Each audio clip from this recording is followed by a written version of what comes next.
So you can't really rely, I don't think, and shouldn't rely on some sort of generalized system of checks and balances to ensure that you don't have the damage that's promised from the positions that he's taken. Only add a couple of things to that.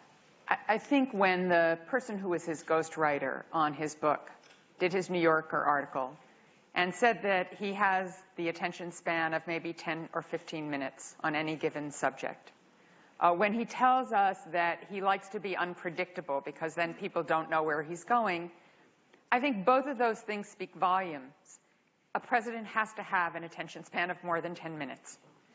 The decisions that Tom is discussing are staggeringly consequential. And they are everything from, should we take this person out because they are a terrorist who has killed our people? And what risks are we putting on the civilians in that community or on our own military assets to take that person out? That takes more than 5 or 10 minutes of thought. You have to understand the intelligence. You have to understand our capabilities.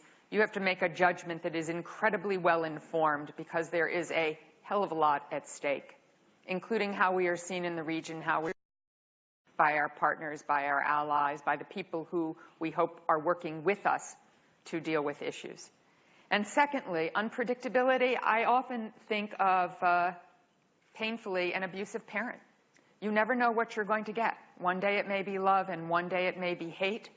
And yes, you don't tell your adversaries everything. You want them to understand that you're willing to take all kinds of actions which you may or may not take. But that is a strategic set of decisions. That is not sort of, I'm unpredictable because I really have no idea what I'm going to do. It's a totally different thing.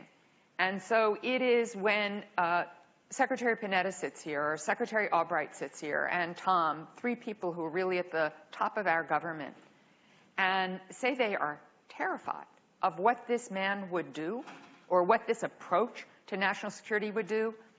Quite frankly, negotiating the kinds of things we need to negotiate as diplomats are not the same as negotiating a contract on a building. It's just not. Thanks, everyone.